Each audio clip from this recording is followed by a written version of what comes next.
Speaker. We have to improve our socks and make sure that a lot of Kenyans, even the ones who are celebrating, instead of holding people in villages, in somewhere there in Nyeri, release them, let them go for these international positions if they are qualified. Don't hold people there buying them uji every day, and they are qualified, they have papers, they have masters, they have degrees, everything. Take them out, Mr. Speaker. Wamunyoro is not a church. Unless it's another Shakahola place, where people now go there and they want to die there inside there. So, Mr. Speaker, in conclusion, I want to say that I have thanked the President on behalf of my party, on behalf of my constituency, and on behalf of myself, for showing leadership as our President and supporting the candidature of our party leader. I want to also congratulate my party leader. He's a strong man. Very strong man, Mr. Speaker. And he always has a second chance. If there is any other position to serve in the continent, he will be available. In the world, everywhere, Mr. Speaker, he has been available, Mr. Speaker. He has served the African Union before, and we will continue supporting him. And he's my leader, and we will make sure that we provide our services to the people of this country and to the people of this country, Mr. Speaker, in whichever level we can, in whichever capacity that we can. There are people who thought that this contest was political.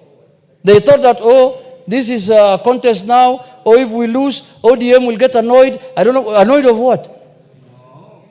If there are people we should be annoyed with, it should be Djibouti, the people who took our cup. Yeah, why should we be annoyed with somebody who was not contesting against us? We should be annoyed with the people who defeated us. And we are not annoyed with them also. We are congratulating them for doing a good job. Because African Union belongs to all of us. As a nation, we are part of the African Union.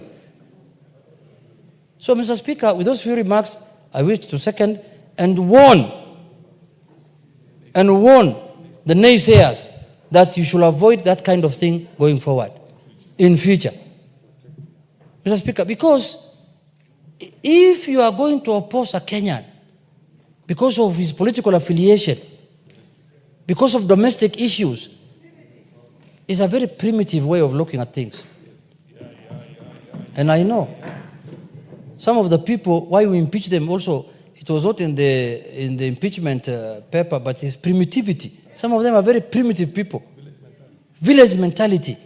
You know, people want to go to international organizations. Instead of supporting them, you are judging them on the basis of what happens in a village, Mr. Speaker. I'm very sad about that. I do not expect people to celebrate the loss of a Kenyan in an international contest. It's a shame. Whichever you are, you cannot celebrate the loss of a Kenyan in an international contest. I repeat again. You cannot do that. You cannot do that. Now, if our athlete loses in a contest now, in the New York Marathon or in the London Marathon, you expect me to celebrate? No. Because he's not from my community? He's not from my region?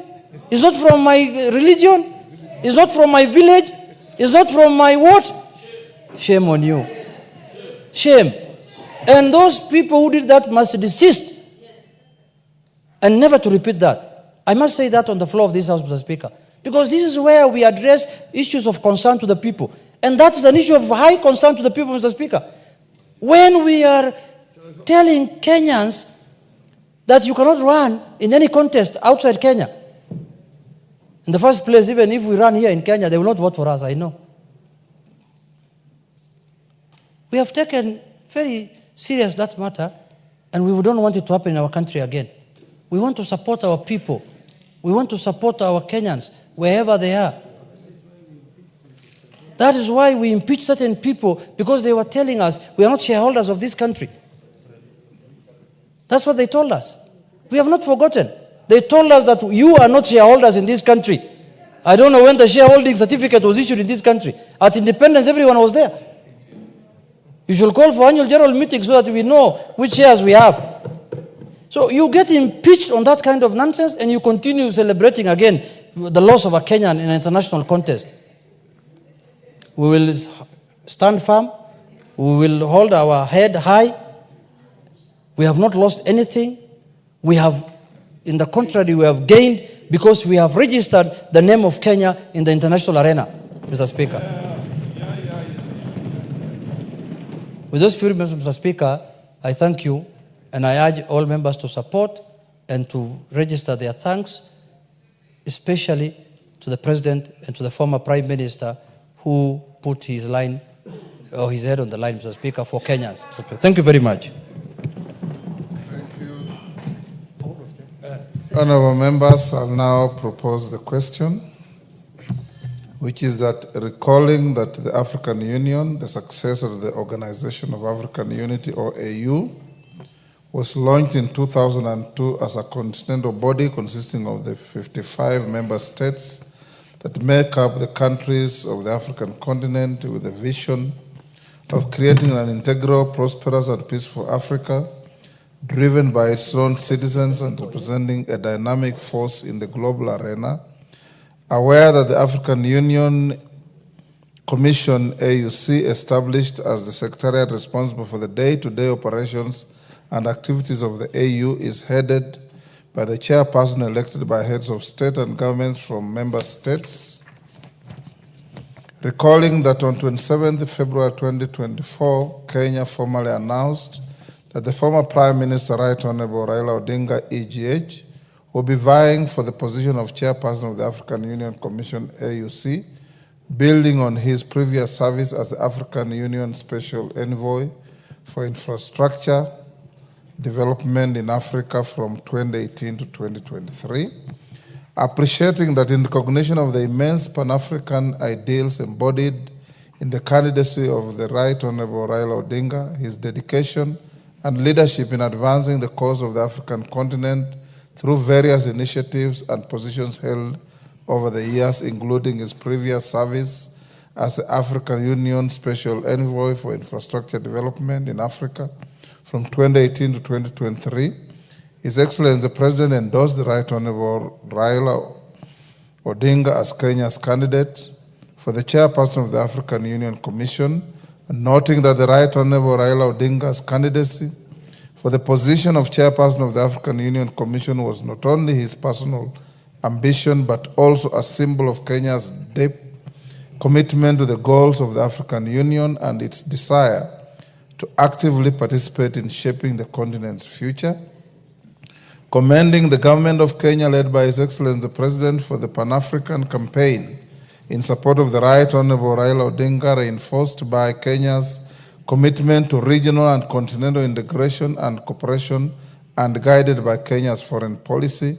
Further commending the remarkable achievement by the Right Honorable Raila Odinga for emerging the run-up in the election of the chairperson of the African Union Commission on Saturday, 15th February 2025, recognizing the need to sustain Kenya's growing prominence on the continental stage and advocacy for a more united, prosperous, and self-reliant Africa, in resonance with the aspirations of millions of Africans who seek to see the continent empowered to chart its own course in the global arena. Now, therefore, this House records its thanks to His Excellency Dr. William Ruto, CGH, President and Commander-in-Chief of the Defense Forces of the Republic of Kenya, for endorsing the Right Honorable Raila Odinga, EGH, as Kenya's candidate for the election as the chairperson of the African Union Commission, AUC, and for coordinating the continental campaign in support of his candidacy. 2, expresses his profound thanks to the Right Honorable Raila Odinga, EGH, for demonstrating his unwavering commitment to the service of Africa by offering himself as Kenya's candidate for the position of the chairperson of the African Union Commission, for his leadership in advancing Pan-African unity, for his dedication to the development and integration of the African continent, and for his distinguished attempt to the election in which he emerged as the runner-up. And 3, records his congratulations to His Excellency Mahmoud Ali Yusuf on his election as the chairperson of the African Union Commission on Saturday, 15th February 2025. Jared Okello. Honorable Speaker, From the outset, let me thank you for the opportunity and also bring to the attention of the House, Honorable Speaker, that in the course of that election, I was nominated to be the chief agent in the closed auditorium, Honorable Speaker. And as the chief agent, Honorable Speaker, in a very controlled, heavily guarded compound, controlled numbers of people getting in and out, I was privileged to sit with our president, Dr. William Samoei Ruto, alongside a few members representing the Republic of Kenya during that election, Honorable Speaker. Honorable Speaker, I want to specifically thank the President of this country, Honorable Speaker. It is seldom that a person whom you have subjected yourself to a very fierce contest would come back to lift your hands and put you or try to put you into a position that you are garnering for, Honorable Speaker. The President of the Republic of Kenya went beyond the call of duty, even launching the candidature of Right Honorable Raila Odinga in State House in the Republic of Kenya, notwithstanding the fact that in 2022, they were fierce challengers, Honorable Speaker. And therefore, history will judge Dr. William Samoei Ruto very positively going into the future. And I come from a community, Honorable Speaker, that will never forget those who do good to it.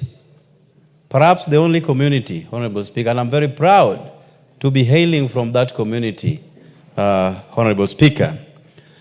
As is the norm, many a times there is victory in defeat. And we left Addis Ababa together with Baba, with our heads high. And now the President, together with the Right Honorable Prime Minister, can embark on their duty of uniting this country.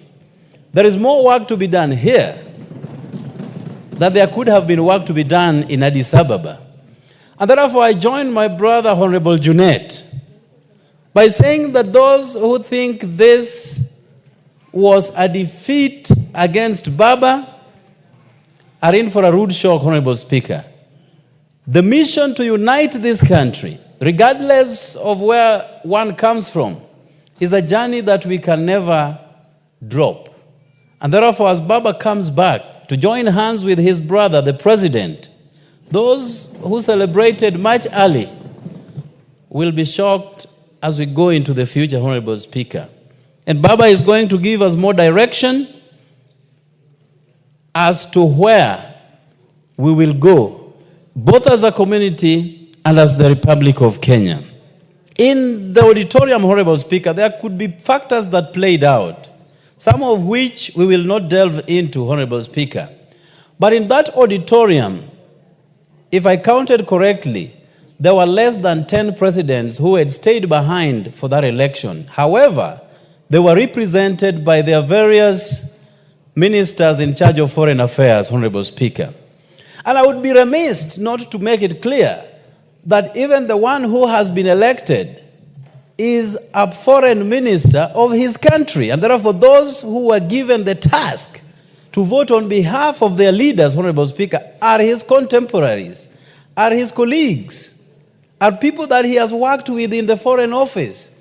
And because this was a secret ballot, it was secret to the extent, Honorable Speaker, that presidents and the voters were given empty papers, empty. There was no name. And they were expected to write those names and bring the papers to where we were to be counted, Honorable Speaker. And therefore, the speculation going around that people are castigating other countries for dropping the ball against us is not true, Honorable Speaker. It is so hard to tell who wrote what on which piece of paper, Honorable Speaker. And therefore, unless you know handwritings of all the presidents in Africa, you can never know who voted for who. But I can say unequivocally that apart from Kenya, there are 20 countries that stuck with Baba through and through, even as we went into the last batch of the voting process, Honorable Speaker, 20 countries out of 49 that were present in the auditorium is not an easy achievement, Honorable Speaker. They stuck with us to the letter, Honorable Speaker. And therefore, we are very thankful to the entire African continent because Baba went all the way to the 7th round. And in the spirit of Pan-Africanism, he chose to withdraw himself in order to avoid a stalemate that would have ensued, Honorable Speaker. Only Baba can do that. Otherwise, the rest would have subjected themselves to rounds and rounds of elections that would have led to nowhere. And you remember, Honorable Speaker, when our South African sister, Dlamini Zuma, won, they went all the way to the 7th round. There was no ultimate winner.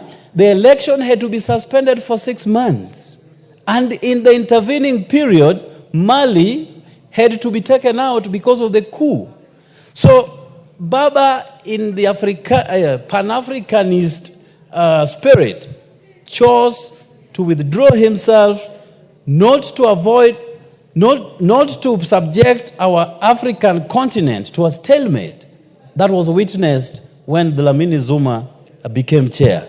And Honorable Speaker, these are facts that will govern the elections of AUC going into the future. That certain times there is no point holding on and subjecting the whole continent into a stalemate.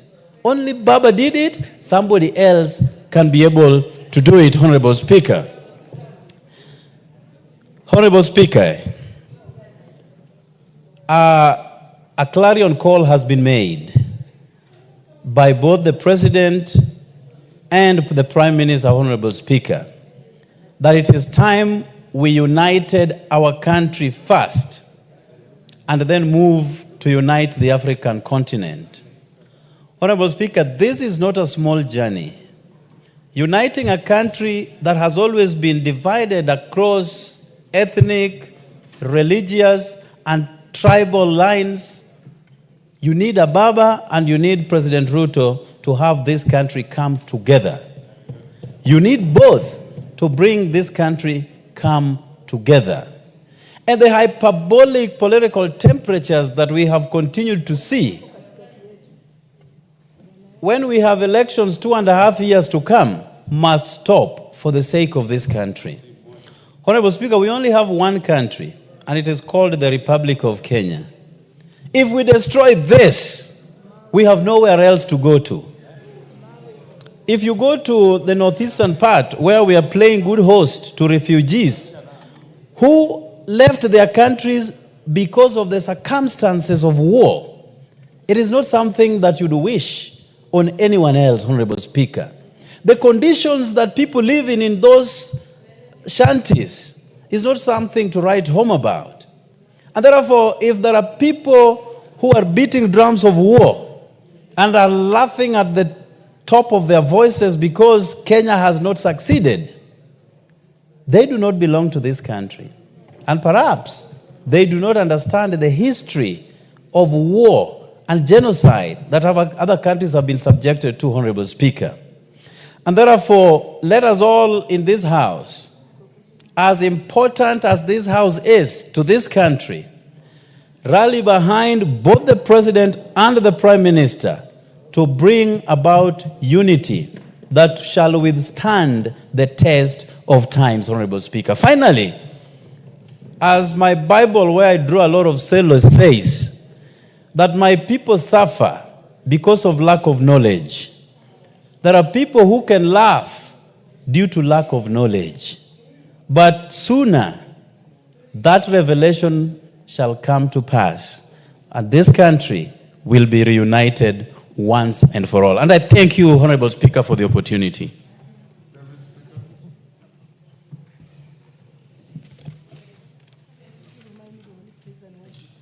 Thank you, Honorable Speaker, for giving me this opportunity. And I think I will start first by thanking His Excellency the President of the Republic. What's the point of order? Thank you, Honorable Speaker. You know, this is a very important special motion. Honorable Speaker, I really wanted to have indulged you before my brother had started speaking, so that, and you had given instruction that by 6:22, then it will come. I wish maybe, Honorable Speaker, we could be given fewer minutes so that everybody can have an opportunity to contribute. Around 3 minutes, maybe. That, because, yeah, thank you, Honorable Speaker. Can we do 3? 3 or 5? 3. 5. Let's do 5. We see how well we do. Yes. Honorable Speaker, I said, I'm glad that you gave me the opportunity to speak on this. I first want to thank His Excellency the President for leading the candidature of the Kenyan candidate, the Right Honorable Raila Odinga, with a spirited fight. I also appreciate those members who put in the support and acted as agents. Honorable Speaker, I want to first start by saying that it is important that we know that the Right Honorable Raila Odinga was not the candidate. Kenya was the candidate. That is what many Kenyans forgot. So any Kenyan who was against the candidature of the Right Honorable Raila Odinga is an unpatriotic Kenyan, because it is very prestigious for your country to hold the position of chairperson. That position of chairperson is actually the symbol of continental unity in Africa.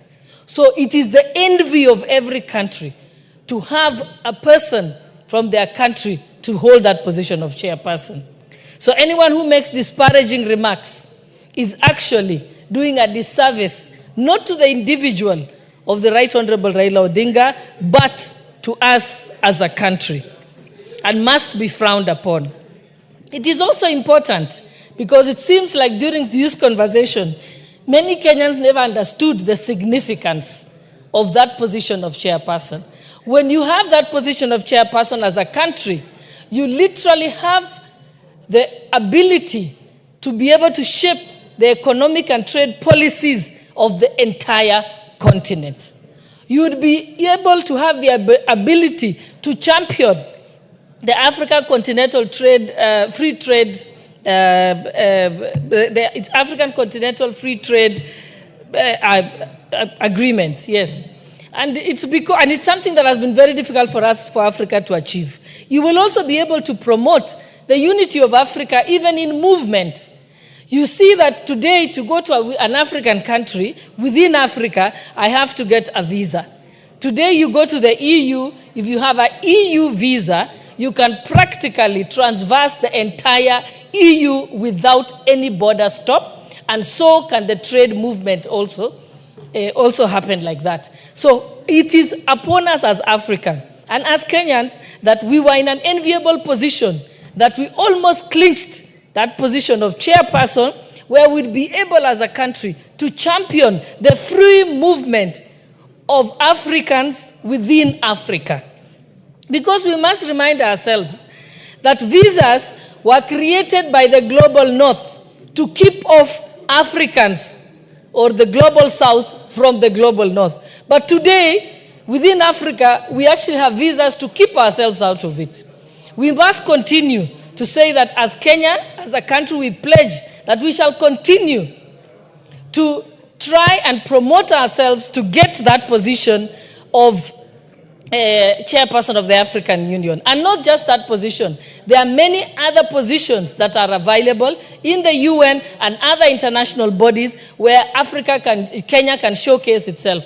So I call upon all Kenyans that when these positions do arise and we have a Kenyan candidate, that candidate is not an individual candidate but a national candidate. And it's upon us to support them throughout and be able to ensure that the country gets that particular seat. I saw the joy of Germany when van der Leyen became president of the European Commission. And that country took great pride in it. I want to see a situation where, as Kenyans, we become more patriotic. Thank you, Honorable Speaker.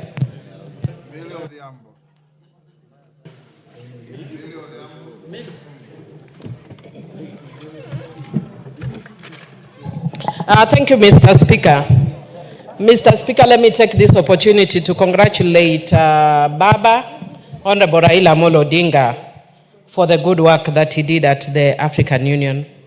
Mr. Speaker, I've just finished reading a book called Ikigai that talks about the Japanese secret to a long life. Mr. Speaker, one of the things that they talk about that contributes to a long life is never retiring. And Mr. Speaker, I'm never retiring. And that you never retire when you have discovered your Ikigai, which is your purpose for living. Very few people in life discover their purpose in life. One of them is Honorable Raila Amolo Odinga. And his purpose in life is service to humanity. It doesn't matter how much people want to pour in dirt on him. Younger generations who do not know what he has done over the years, you can never take away his Ikigai.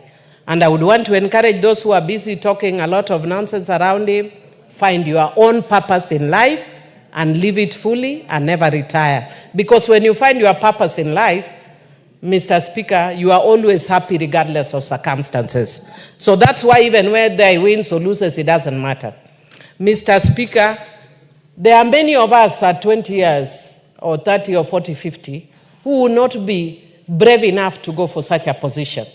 Can you imagine a person who at 80 years is willing to dare out and go for such a position? Whether he wins or not does not matter. It is inspirational enough that at that age he's gone out there. But I want to also congratulate and thank His Excellency President William Ruto for the work that he has done for Honorable Raila Amolo Odinga in this regard, Mr. Speaker. Mr. Speaker, when we went there, I went very cautiously optimistic. Not because I had less faith in the capabilities of Honorable Raila Amolo Odinga, but as a person who has worked in the Pan-African region with the Pan-African Parliament and other fora, Mr. Speaker, I understand the geopolitics very well. The issues of regional blocks, language blocks, amongst other issues, Mr. Speaker. And sometimes they come into play, including prevailing circumstances in the region. They sometimes come into play. Mr. Speaker, the other issues, including the fact that Honorable Raila Amolo Odinga was a towering figure that some people may have found a bit intimidating. His strength, as I've seen one writer say, may have been his weakness because some people can't deal with strong characters. Mr. Speaker, it is also an opportunity for the AU to introspect. Mr. Speaker, Madam Speaker, sorry, I see you have changed. Madam Speaker, it's an opportunity for the AU to introspect because the issues of equity keep coming up and barriers based on language, religion, or other factors always keep coming up. The way they've tried to solve it in Pan-African Parliament is the way they need to solve it also at that level. Madam Speaker, I would also want to say that I've seen a narrative that people are trying to sell, that Raila always loses. Honorable Raila was a member of Langata for many years. Yes. Madam Speaker, he even resigned his position and went for by-election and won. And he has served as Prime Minister.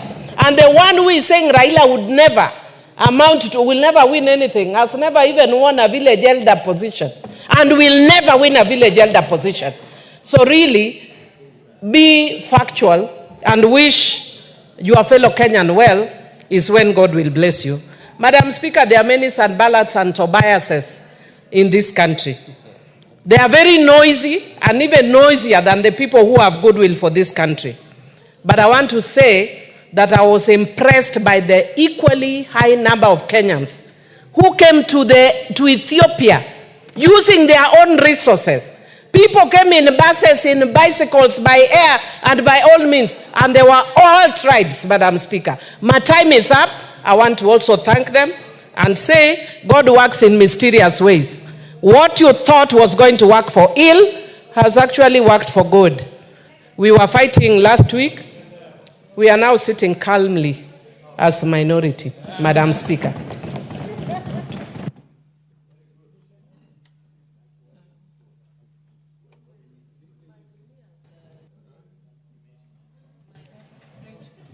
The Honorable Farah Malik.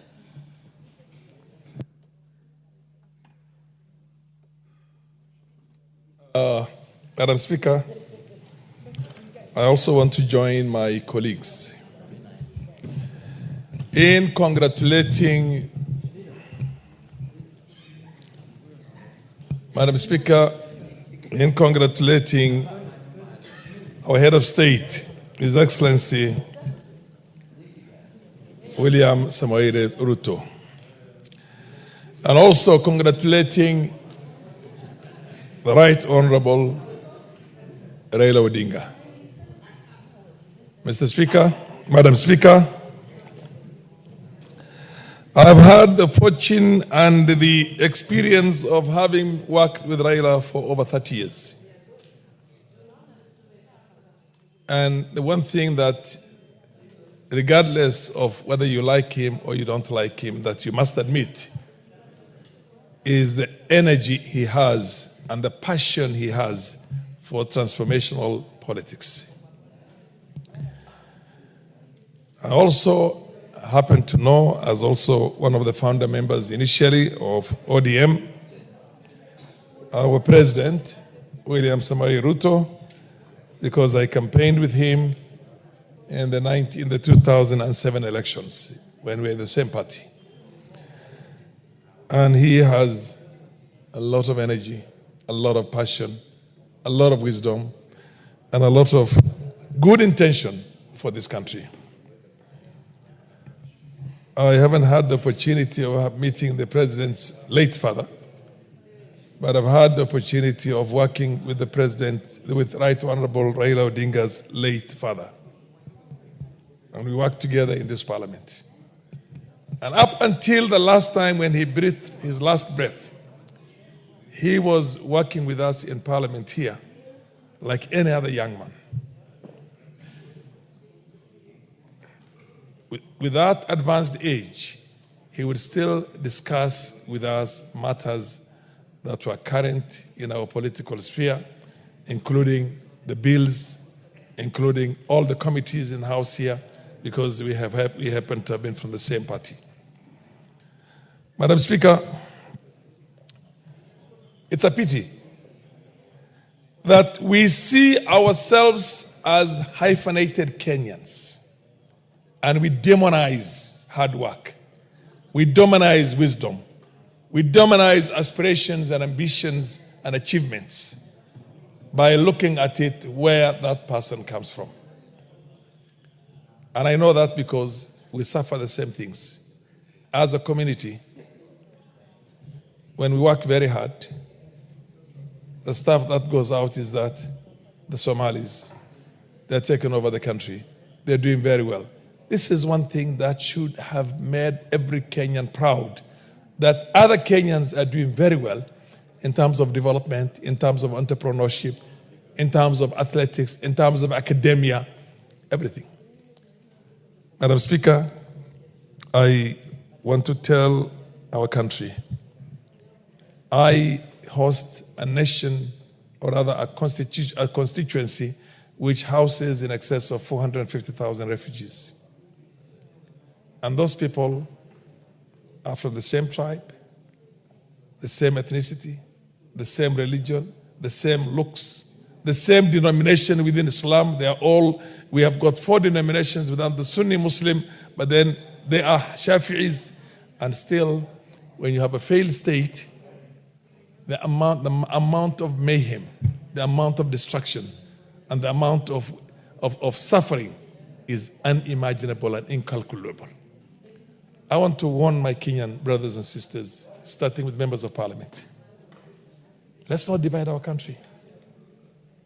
Let's not divide our country. Look at the Congo DRC in the period of time since Mobutu Sese Seko was overthrown. they've lost about 6 million lives. And there is no light at the end of the tunnel. Madam Speaker, I would beg you to give me 2 more minutes if you can. Madam Speaker, we are 44 nations in this country here, with 44 different languages, with different looks, with different regions. If I've seen Somalia, I've traveled from one end of that country to the other end. You cannot tell the difference. Can I have You said we're giving 1 minute. You can't tell one clan from the other unless you ask. And invariably, in most cases, when you ask, they will tell you the right clan. And they're all related to one another. And you can still see we have got in excess of 800 Somali refugees here. 450,000 in my 800,000. 250,000 in my constituency, and an additional 207,000 in urban centers as aliens, and also in Kakuma and a number of other places. Madam Speaker, I implore on my Kenyan brothers and sisters, let us respect the leadership of this country. Raila Odinga is a leader of an immense repute. Let's respect him. Let also the leaders who have had positions in this country as ministers, as vice presidents, as everything, as president, respect other leaders.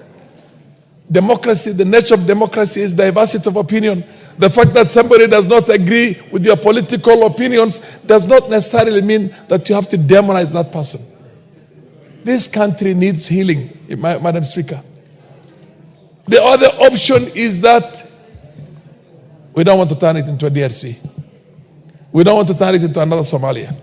And we don't want to turn it into a Syria or a Lebanon or a Libya or God knows where, or a Yemen, Madam Speaker, or Syria for that matter. Madam Speaker, let us celebrate our brilliant scientists, let's celebrate them.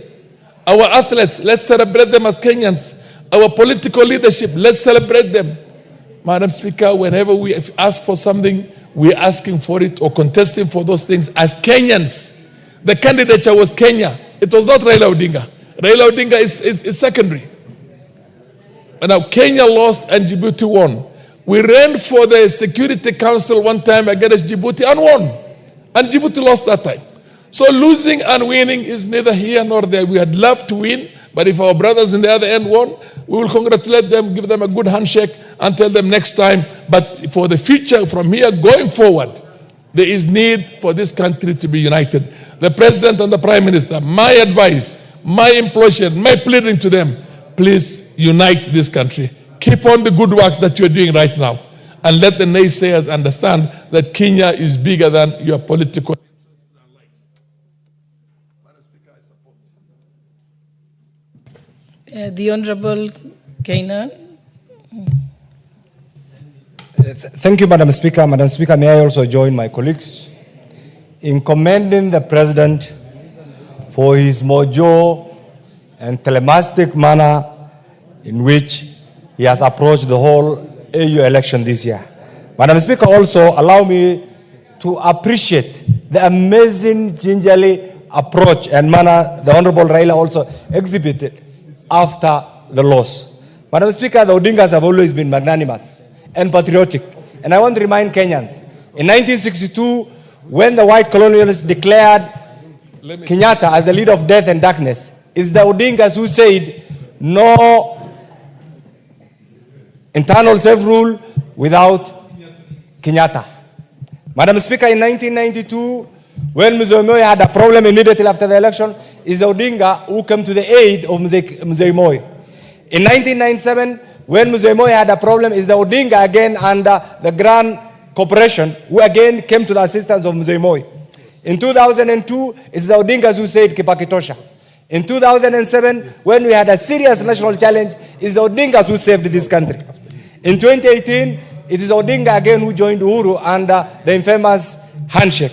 In 2024, when everybody expected Kenyans to fight because of that entitlement of tribally driven, tribally centered, tribally oriented shareholding mechanism, is the Odinga who said, no, we have one country.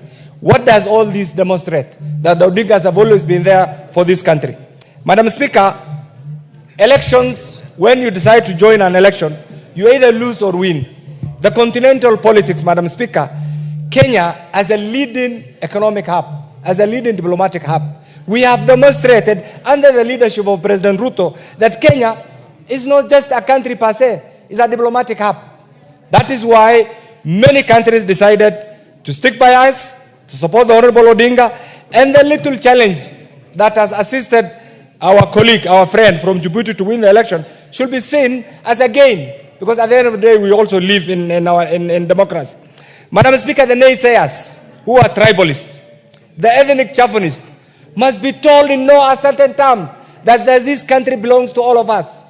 Their biological nationalism has no place in the modern day Kenya. They must accept this is a country of many nation states.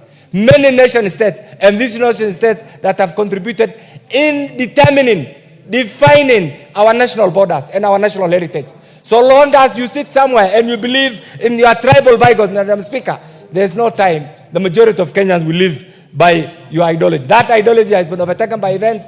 I want to request His Excellency the President to work with the Honorable Odinga in determining and working out 2027 and 2032 in the future, so that at one time the Odingas also get an opportunity in the history of this country. Madam Speaker, however, there are certain things that we need to go back and determine. We need to recalibrate our foreign policy and fill the pitfalls, because literally we have assisted many African countries in the Horn of Africa, in the East Africa. Kenya is the only country that has not gone through militarism.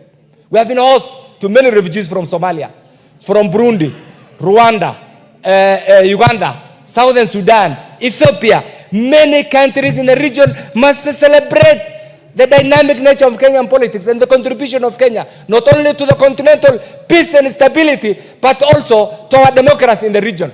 And this is why I expected, in the first instance, the Honorable Odinga will have won. But I think that aspect, because sometimes diplomacy is very tricky. There's something called in diplomacy, Madam Speaker, track 1 and track 2. In track 1, nations just sit on the table, discuss niceties. But in the evening, they resort to something called track 2. Track 2 is something called the ice diplomacy. You discuss it under the table, and that is what determines how you relate to the nation and other nations. Madam Speaker, this is one more minute. This is a defining moment. We have learned it. We have learned it. I want to ask the managers of our foreign policy to go back to the drawing board and determine those genuine friends of the Republic of Kenya, and chart out with them an avenue, a path that will not only take care of their economic, political well-being, but will also safeguard our national pride.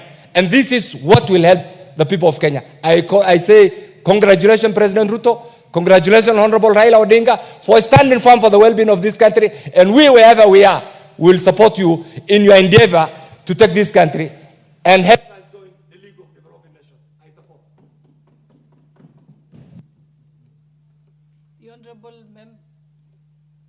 Honorable Member for Homa Bay Town, Honorable Peter Kaluma. And we are sticking to this 5 minutes. Maybe we start reducing to 3. Yeah. I think Honorable Kaluma, you'll be the last to have 5 minutes. Then we can move to 3. Yes. Oh, 5 is okay. We have few. Let's continue. Thank you. I hope, Honorable Speaker, my 1 minute is still there. Honorable Speaker, I stand to support this motion. I'm one person who is led by the Right Honorable Raila Odinga. And let me confirm to the nation that he shared with me the thinking to run, or the intention to run for this seat, well before most people knew of it. And so let me go on record as saying, Honorable Speaker, that it is not President Ruto or anybody else who put Honorable Raila to run for this seat. It was his choice based on what he believed he would do for Africa. And Honorable Speaker, I want to say that the fact that Honorable Raila has not succeeded to be the chair of the AUC is a loss to Africa and a loss to Kenya. We know Honorable Raila and his leadership credentials as a Pan-Africanist, as a leader who is very passionate about the unity, the prosperity, and peace across Africa. And Honorable Speaker, we know so because of the sacrifices he's made for this country. Because of shortness of time, let me thank Honorable Raila for stepping in to the space to represent Kenya in that continental competition. Honorable Speaker, we should not forget that barely 2 years ago, the Right Honorable Prime Minister Raila Odinga had a contest with President William Ruto. And it's a contest which went up to the Supreme Court. I would therefore not end, Honorable Speaker, without thanking His Excellency, the President, for the magnanimity he showed in stepping forward to support Prime Minister Raila Odinga in the manner he did, in word and in deed. And Honorable Speaker, in so doing, the President has confirmed that he understands very deeply his role as the head of state for all Kenyans, and is being a symbol of national unity.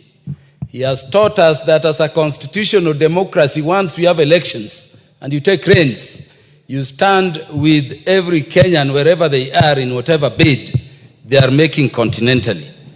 I wanted to request these two great sons of Kenyan leaders that they have seen through this contest how Kenyans believe we can be a divided people. Honorable Speaker, we always have athletics. And I can tell you, even in the midst of the post-election violence in 2008, when Pamela Jelimo was winning, although we were in different seats as Kenyans due to the times and the temptations we were going through at the time, we stood up and embraced. I wanted to request these two great leaders that the enterprise to unite the country, the need to create the Kenyan nation which has eluded us for far too long, is before them to achieve for Kenya. I would be happy, Honorable Speaker, for that day when whichever Kenya it is, as we have been doing with sports, contesting for anything outside of our border, we forget about where we come from, the communities we come from, and we all rally behind them. And so I'm requesting the Right Honorable Raila Odinga and President William Ruto that this AUC contest is something we need to build on and to unite this country and create one prosperous, equitable, fair country in which all of us are proud to be Kenyan.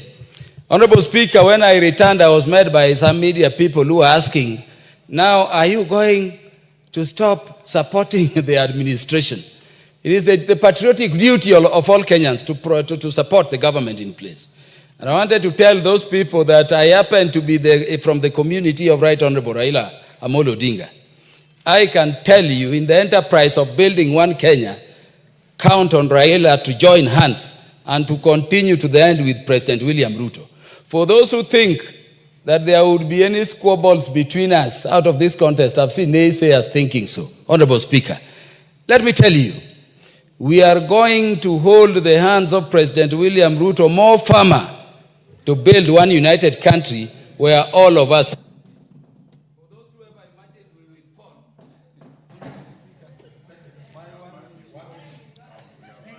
I think there are many others who are, but I think the Honorable Kimani Kuria, member for Molo. Thank you very much, and Honorable if you can Speaker. speak in under 5 minutes would be good. Thank you very much, Honorable Speaker. And from the onset, I would like to congratulate this great son of the Republic of Kenya, the Right Honorable Raila Odinga. You know, Honorable Speaker, we do not speak enough of the sacrifices that this great Kenyan has made for where Kenya is where it is today. The freedom of speech that we celebrate, the multi-party democracy that we celebrate in this country, is one of the fruits that were fought with very painful losses by one Raila Amolo Odinga. His coming out as such a successful candidate for the African Union position, Honorable Speaker, clearly also demonstrates the energy that he had and the confidence that the 20 heads of state gave on this son of our Honorable Speaker. Is one thing today. I'm a very proud Kenyan and I celebrate this great Kenyan, Honorable Speaker. during the campaign period, Honorable Speaker, and during the launch of Baba's bid for the AU, at the same time, we had a meeting with young legislators across Africa. And I actually took those young legislators to the campaign launch of the Honorable Raila Odinga at Addis Ababa, Honorable Speaker.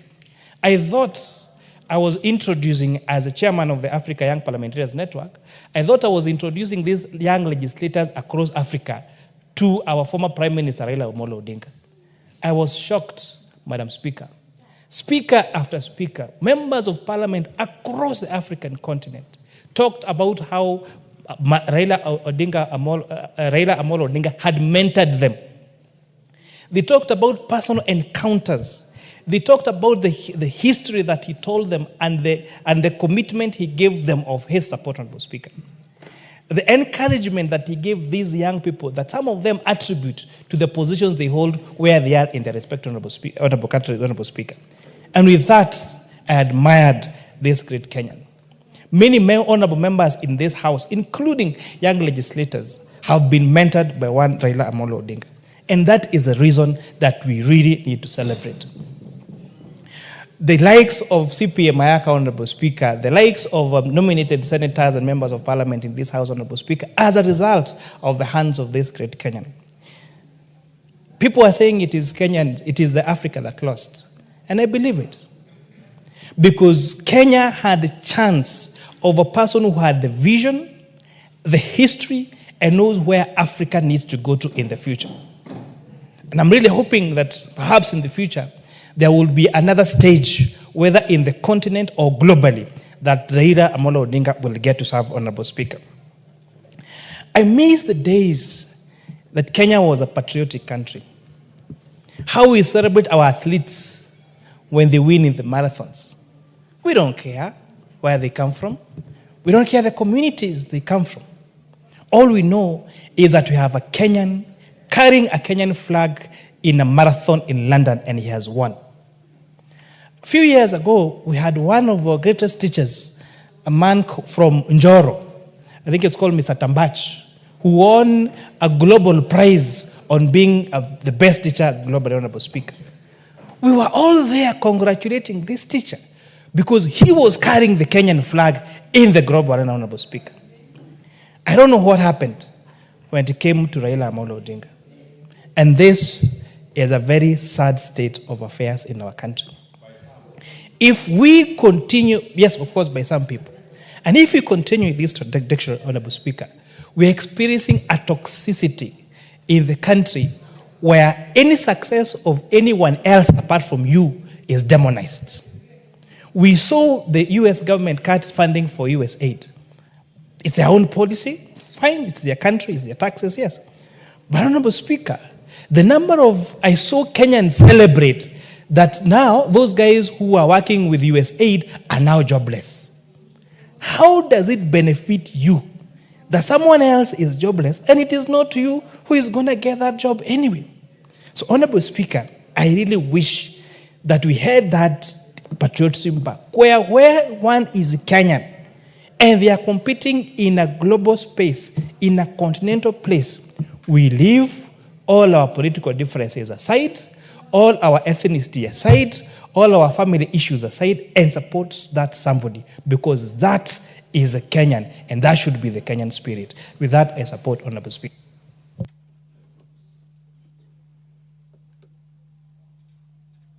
Mic is not working. Okay. Yeah, the Honorable Member for Kitui South, Honorable Nyamai.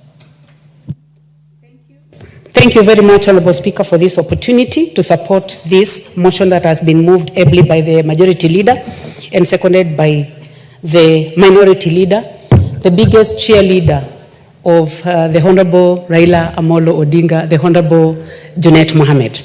Honorable Speaker, I would like to start by congratulating the President for standing with Baba. He needed his support. He needed him to cheer him on. So we are very grateful for this. Madam Speaker, I would like to say that the Honorable Raila Odinga, when he was going for this position, he knew that it involved 55 countries of this world. And he knew that it was a very competitive position where he required to give his time, his brain, to stand in the international agenda tell those people who he is, introduce himself to the world at that level. And I would like to congratulate him for that. And thank God for him, Honorable Speaker. Because at the age of 80, Honorable Speaker, the Honorable Raila Amolo Odinga has a sharp mind. He still has the strength to compete with young people, where he came second, and we would like to tell him, keep going, Honorable Raila Odinga, because God has given you the grace. Madam Speaker, the Honorable Raila Odinga has a gift. He has been in leadership for over 30 years. He stood with Honorable Moi. He stood with the Honorable Kibaki. He stood with Uhuruto for 10 years. And now he is working with William Samoei Ruto. Madam Speaker, I would like to say that love him, hate him, Raila Odinga is blessed for his age, for the work that he has done, for the courage that he has shown, for the strength that God has given him. We would only like to say, those of us in position, may God give us so many people who are like him, who can put our country to the level that he has. It is not the first time, Honorable Speaker, that Raila Odinga has given himself to lead the continent. In 2018 up to 2023, as the majority leader said, he was the chair of infrastructure and development, the special envoy, and that means that he did not do it for anybody. He did it for this country. The position that he went for was not for himself, it was for us. And I think it is time we love our country, Honorable Speaker. And for anyone who may have celebrated this loss, I think it is important for them to go back and just reflect on what we are doing to our country. This is a position that would have given us a print in the country as Kenya, that having the former Prime Minister leading Africa to ensure that we have peace, to ensure that we have development, and to ensure that we play at the world arena. Honorable Speaker, I would like to congratulate the President, His Excellency Dr. William Samoei Ruto. It is hard. He had a very tough competition with the Right Honorable Raila Odinga. But for the sake of this country, he has kept everything aside and said that this is the only country we have. This is the place that we live. This is the place where we bring up our children and our grandchildren. And we would like to tell him, Your Excellency, President William Ruto, Your Excellency, Right Honorable Raila Odinga, unite this country for us. And we are right behind you. And we'll make sure that we pray for you, that everything goes as planned. Honorable Speaker, I would like to say that finally, when the Right Honorable Prime Minister realized that there was going to be a stalemate, he knew the right time to say, stop it. We have a continent that needs proper leadership. And that is the time that he decided to pull back so that he can give an opportunity to the current chair. As we congratulate the current chair, we would like to say, thank you, God, that Right Honorable Raila Odinga was able to be the second. Thank the countries that supported us, and these were our genuine friends, and they remain to be so. Thank you, Honorable Speaker.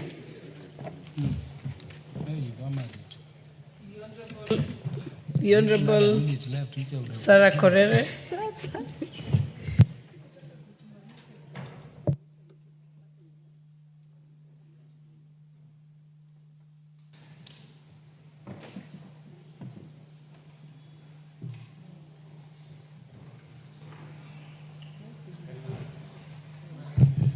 Thank you, Madam Speaker. Madam Speaker, I also want to join my colleagues in congratulating the former Prime Minister in his attempt to vie for the chairmanship of the AUC.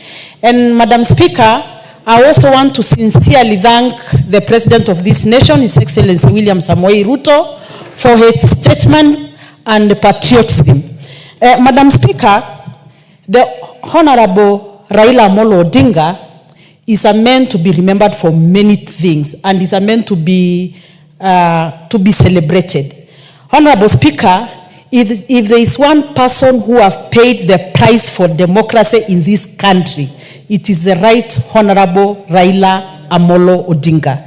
And is so consistent to an extent for 40 years, more than 40 years, the Right Honorable Raila Amolo Odinga is still standing for what he believes in, and truly he has proved that what is your point of order?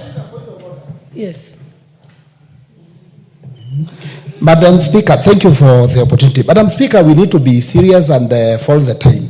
We passed in this parliament that we'll go for 3 minutes. And because we all want to contribute, why can't we stick to 3 minutes? Because some are going for even 5 minutes, Madam Speaker.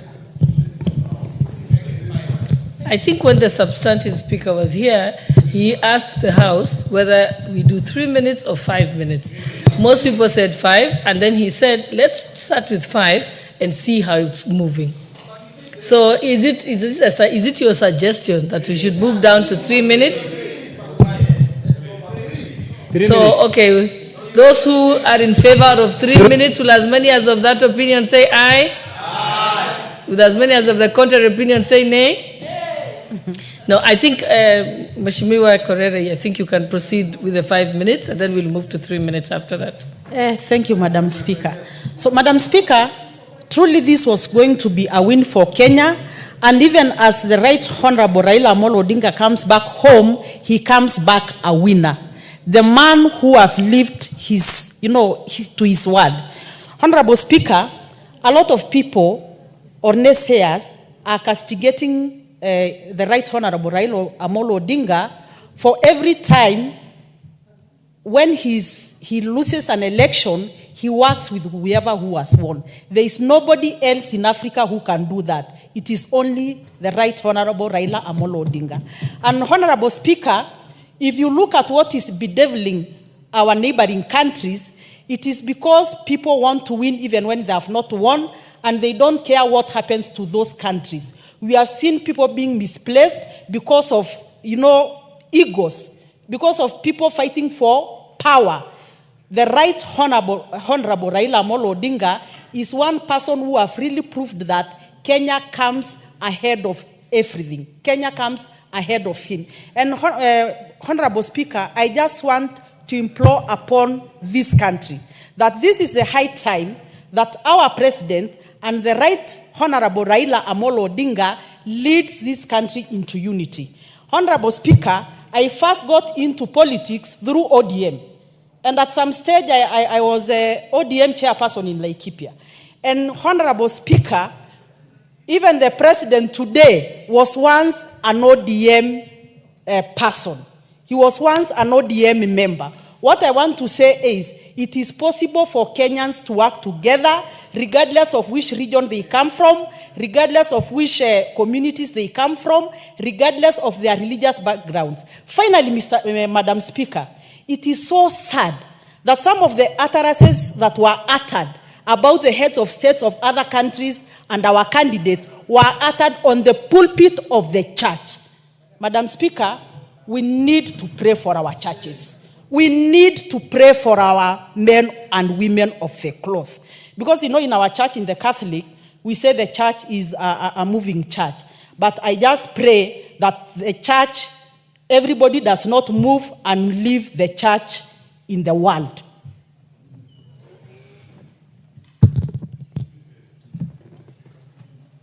You're getting an opportunity, unless you're on a point of order. Hold on. Yeah, I think the next person was the Honorable nominated member, Honorable Irene Mayaka. And then I think we're coming to you. Thank you, Honorable Speaker, for this opportunity. Honorable Speaker, I also want to take this opportunity to join my fellow colleagues in congratulating the Right Honorable Raila Amolo Odinga for conducting himself as the true Pan-Africanist that he is, and actually offering himself up for the AU chairperson position. Honorable Speaker, the Right Honorable Raila Amolo Odinga is one of those people who are very resilient. When we were in Addis and we were all feeling very sad about this particular loss, he was talking to us while smiling and assuring us that it is not the end of the world. And so I really want to salute him for that. Honorable Speaker, I also want to take this opportunity to thank the President, His Excellency Dr. William Samoei Ruto, for leading the campaign on behalf of Kenya. Truly, what the President did was magnanimous of him.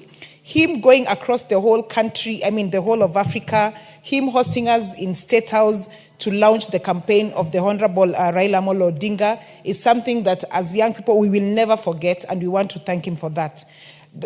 Madam Speaker, and the Honorable CPA Kimani Kuri alluded to this, that so many of us have been beneficiaries of the Right Honorable Raila Amolo Odinga offering us mentorship. Madam Speaker, if you notice, on my right hand, I always wear 2 wristbands. One that is the Kenyan wristband for my patriotism. The other one is a blue wristband that has the initials DOR, which means Daughters of Raila. And the reason why I do this is because I am one of the beneficiaries of a mentorship of a great statesman of this country. The Right Honorable Raila Amolo Odinga did not look at me as the daughter of so-and-so. He looked at me as a young girl who was really passionate about politics, who wanted to be in this space and mentored me to get to where I am. And so, Honorable Speaker, it really saddened and disgusted me when I saw so many other young people on social media trying to castigate the candidature of the Right Honorable Raila Amolo Odinga.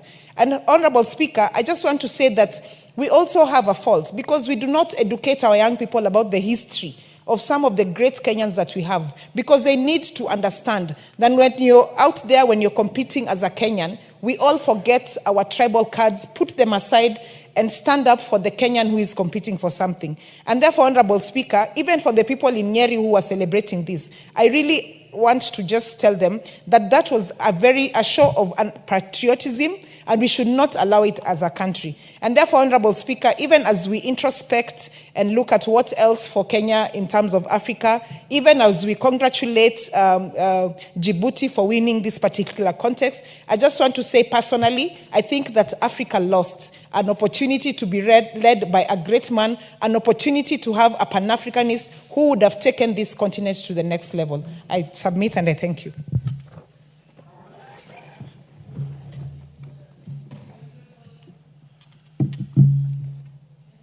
Iti?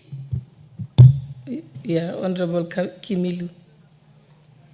I know you dropped to the bottom because you made a point of order. Yes, and we're coming to each of you. I can see your faces. I can see you, Mboka. I can see you, Naomi Wako. I can see you, Ferdinand. I know you're next, and like that. I think everyone will have an opportunity. You may proceed. Thank you, Madam Speaker, for giving me the opportunity. And Madam Speaker, before I contribute to this important motion, I want to give my condolences to the family of Malulu and the constituency for the loss. And Madam Speaker was our colleague. And I want to say my apology to the constituency, Madam Speaker, and the family.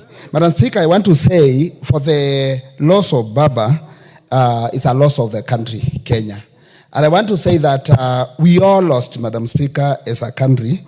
And this wants to teach us a lesson going forward, Madam Speaker, because it's a big shame to the country, Kenya, for this big loss. But because, Madam Speaker, Baba was a strong candidate, we want to congratulate him because, in fact, coming number 2, it was not a joke because there was a stiff competition, Madam Speaker. And I think, Madam Speaker, going forward, we also need to see how we are going to operate with some of our friends. Because, Madam Speaker, although, Mr. Speaker, although you cannot know who voted where, Madam Speaker, but body language and the reaction can also speak louder than the voting, Madam Speaker, Mr. Speaker. So I think some of the guys, they pretend they are our friends. I think they are not our friends, Mr. Speaker. Like this guy, I don't think whether Museveni is a friend of this country, Mr. Speaker. And these are the people we need, Mr. Speaker, to be serious, because we need to know who are our true friends and who are just lying us, who are just telling us we work together, we are friends, but they are not friends to this country, Mr. Speaker.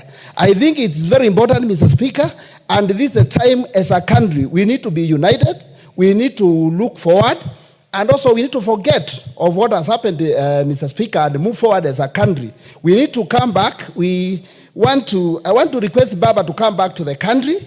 We unite and see how we can move our country together, Mr. Speaker.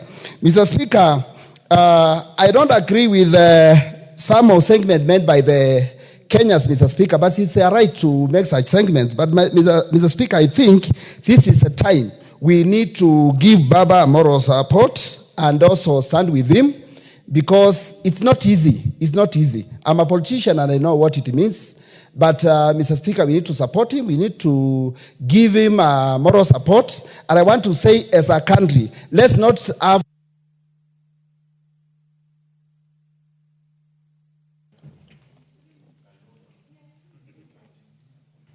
Thank you, Honorable Speaker. I take this opportunity to support the motion. One, I begin by congratulating and giving echo to the President, William Samoei Ruto, and on behalf of myself, the people of Emuhaya, the UDA party, indicate that I support and congratulate the President, because he undertook to make sure that Raila is supported for this position. Ordinarily, it would be not easy for a person whom you had been competing with. I saw a spirit of brotherliness, a spirit of Kenyahood that he exuded. I also want to thank him for taking us to that space where you would imagine for a new Kenyan born that this is the first time that we were having the AUC elections happening, because it's a space which ordinarily Kenyans had not been exposed to. And the publicity, the campaigns, and the aura that it was given set the stage. Number two, let me congratulate and echo Raila Amolo Odinga. Raila Amolo Odinga has risen now to beyond just a leader of a section or a small area in this country. Raila is a statesman. He now joins the Pan-Africanists, the likes of W.E. Du Bois and the others like Marcus Garvey, maybe Kwame Nkrumah and others. Because what he does, he shows very clearly that he is above the normal, ordinary, small politics of Kenya. But he rises beyond that level to support Kenya as a country and where need is required. Look at just the last, because one member of parliament had created the milestones that he has done. But I want to echo the one that is most recent, when we just had the recent situation whereby everybody would think that Raila should use the opportunity available to make everything very unstable in the country. And that was just after the Gen Z riots. He steps down and calms the waters. That's a statesman. And therefore, as he comes back, I believe these are two leaders who went through a very rigorous session of praying together in Addis, surmounting certain challenges together, and even discussing what to deal with. So if anybody, rather for all the Kenyans, this is not the end, it's just the beginning for the big things to happen. And I want to encourage the two leaders to work together as two statesmen to bring unity, unify the country, and make us develop. And we have seen common challenges and problems outside there. This should make us even work together and be stronger than it was, and not to divide us. Thank you, Honorable Speaker. The MP from Mwingi West. Thank you, Mr. Speaker, for this opportunity to add my voice to this motion, and I want to support it, Mr. Speaker. First of all, I just want to congratulate His Excellency, the President, on this.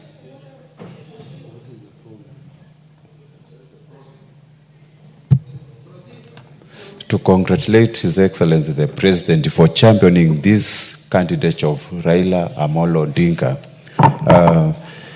Mr. Speaker, this was not actually a tribal or any political affiliation kind of a matter.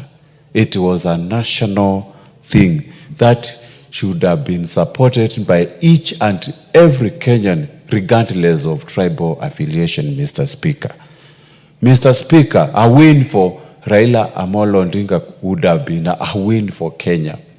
And if he lost as a Kenyan, not a Luo, not an ODM person, or not even an AZIMIO leader, Mr. Speaker.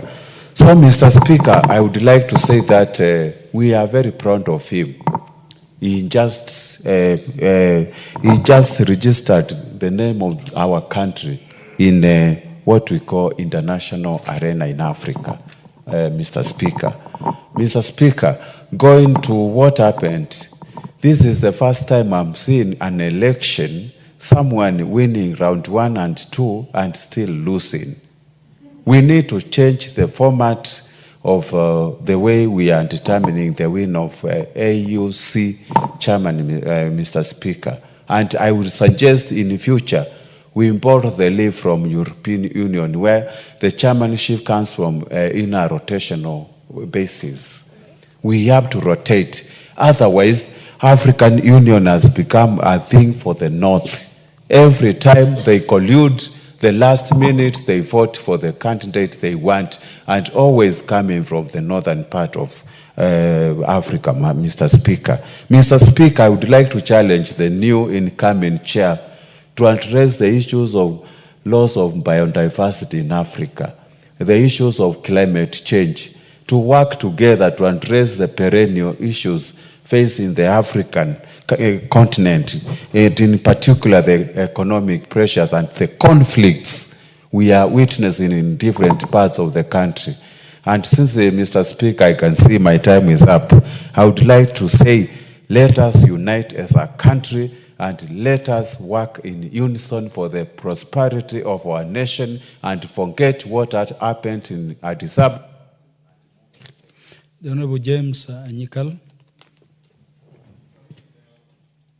Thank you, Mr. Speaker, for this opportunity.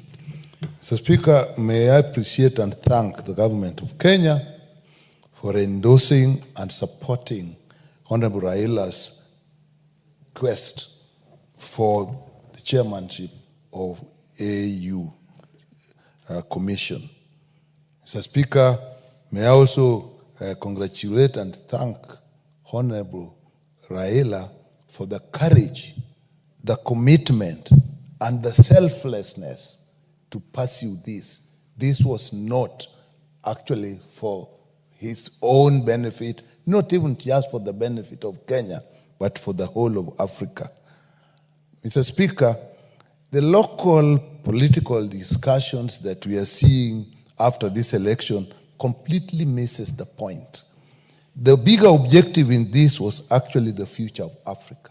We know, and we all agree, that Africa is the richest continent in terms of resources and potential, and yet it is the poorest continent in terms of utilization of these resources. Therefore, in this election, in my view, even as we congratulate the winner, it is only the Honorable Raila who had the political clout actually to get the African heads of state for once, hopefully, if you leave the 1957 era when we were all clamoring for a united Africa, to get them to speak together with one voice and put the Africa agenda for international discourse. And this is particularly, Mr. Speaker, necessary if we look at the leadership in the America today.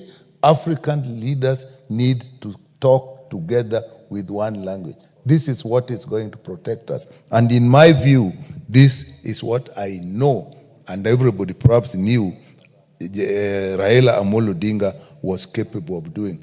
Mr. Speaker, look at Africa, the youthful population. But what happens to this population? We are actually afraid of the youth. Many are dying crossing the Mediterranean Sea because they say they would rather go and live abroad than live in. They would rather die while trying to go abroad than live in Africa. Who can put this thing together? Mr. Speaker, we have the largest potential in minerals. We have the largest potential in hydropower. We have the largest potential even in gas. But despite all that, we are still poor. And in fact, the countries with the highest potential are the countries with the biggest turmoil in politics.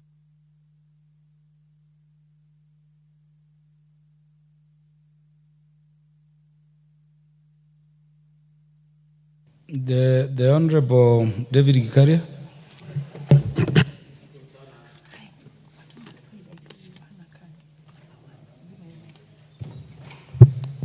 Asante sana Mheshimiwa Spika. kwa kunipatia nafasi hii.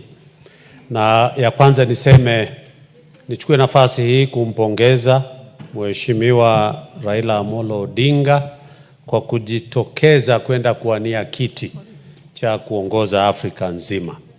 Pili, nichukue nafasi hii Mheshimiwa Spika kumshukuru sana rais wetu William Samoei Ruto kwa kujitolea kabisa, akawa yeye ndio alikuwa mbele pale kwa mstari ya mbele kumpigia debe Mheshimiwa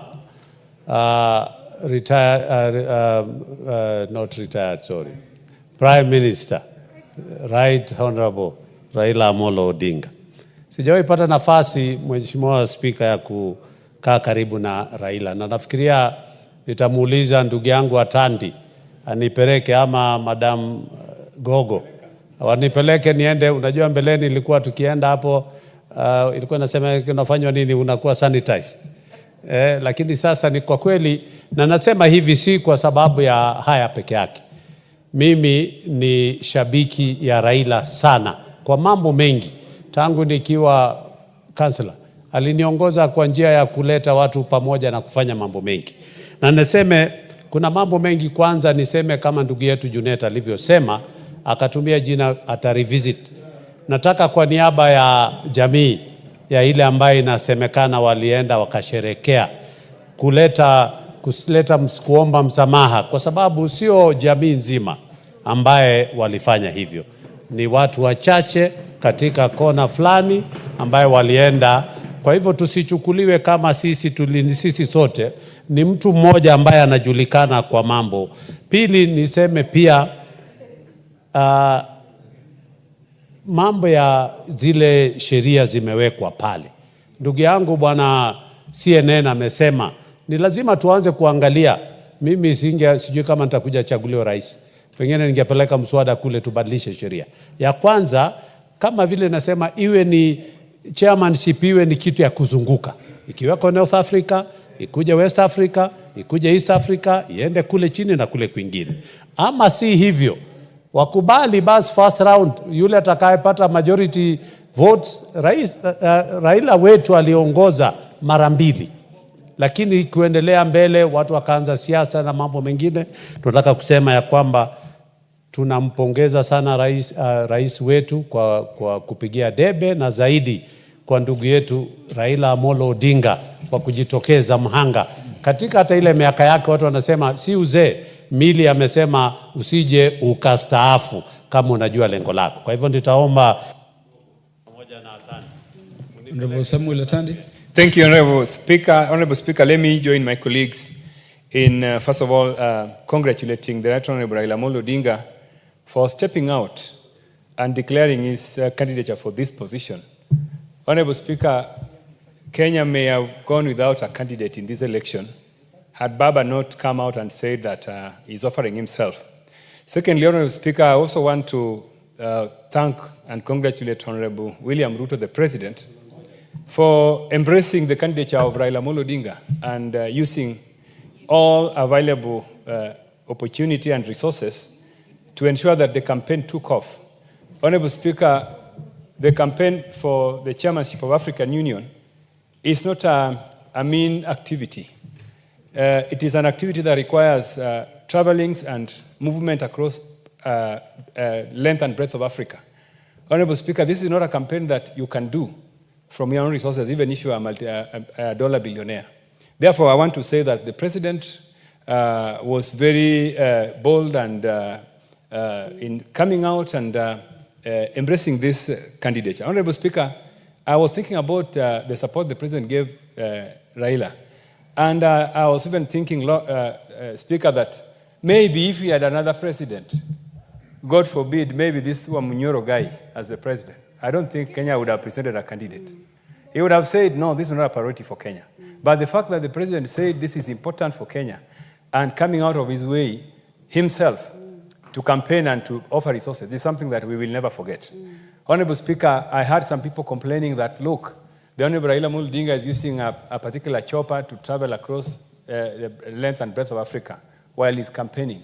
I don't know whether those Kenyans wanted Raila Amolo Odinga to use tuk-tuk or SGR as a means of movement to those African capitals. Honorable Speaker, lastly, I want to say that this candidature was not Raila's candidature. Like most people have said, it was Kenya's candidature. Actually, when people were voting, when presidents were voting, they were voting for the country, they were voting for Kenya. And therefore, I want to say that Kenya has won because Raila Amolo Odinga, using his profile, using his global profile, has been able to market the country. Kenya is now known, Kenya is respected, and the debate, Honorable Speaker, that Kenya has a weak or a poor foreign policy is something that I want to dismiss. Because, Honorable Speaker, if the Kenya's foreign policy is weak, I don't think those 22 presidents would have been able to support us. And so I want to say that we know the African politics, we know the politics of Anglophone and Francophone, and many other factors that I would have. Thank you, Honorable Samatandi. Honorable members, I have only 12 minutes. I don't know whether we still speak for 5. Honorable Ferdinand Wanyonyi, proceed.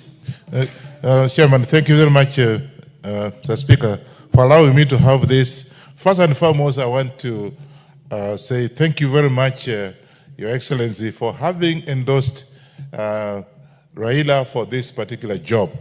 He actually did not endorse Raila as a person, but endorsed Kenya because, as mentioned elsewhere, Kenya is the one that actually stood for the election, and therefore that was the right candidate for us.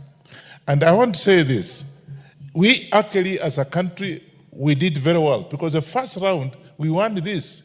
And I don't know why they had to go to the second, third, fourth, up to 7th round, because we had the first round, Raila was having 22 votes against 19.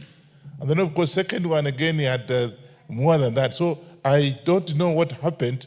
As somebody mentioned, I don't want to say maybe votes were stolen or anything else, or there was corruption. But I can tell you that Raila actually won this. And I want to say this, that His Excellency did very well for actually endorsing Raila because he actually endorsed Kenya. Secondly, had Raila not actually accepted as a statesman after saying he has lost, you know, they would have suspended. They would have suspended this election.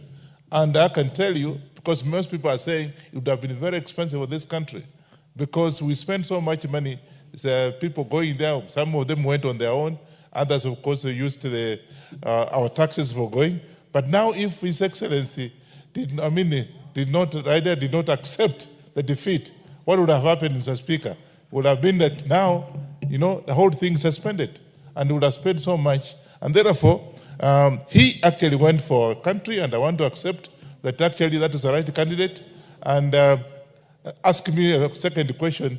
I have worked with Raila, and I know that he's a statesman, and therefore, we are looking forward to having him get into the government and be able to work with Ruto so they can be able to move forward.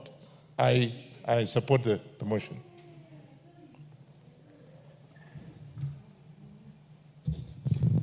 The Honorable Fatuma, MP for Migori County. Thank you, Mr. Speaker, for this opportunity. First, I want to congratulate His Excellency, the President of the Republic of Kenya. He did what only great men would do. And as other Kenyans are talking, we want Africa to know that that was the best candidate. And Kenya won, Africa lost, because we gave them the best of the best. And we are asking Wamunyoro, if you think Raila was not fit, why would you not give yourself in to go as a candidate so that we see how many votes you'd have garnered? I also want to congratulate my Baba, my father, the father of this country, the father of Africa, that only a strong man like you would go for this position. Having gone through an election 2 years ago, and you go again for another election, I think only a God-given man would do such a thing. So I congratulate you, Baba, and as you come back home, we celebrate you. We will slaughter all our chicken for you. We love you from the bottom of our hearts. Many Kenyans were saying that we use taxpayers' money. Mr. Speaker, here is a form of Pacoso Sacco where I took a loan of 600,000 to go and see Baba win in whichever way. The government did not pay for me. I'll be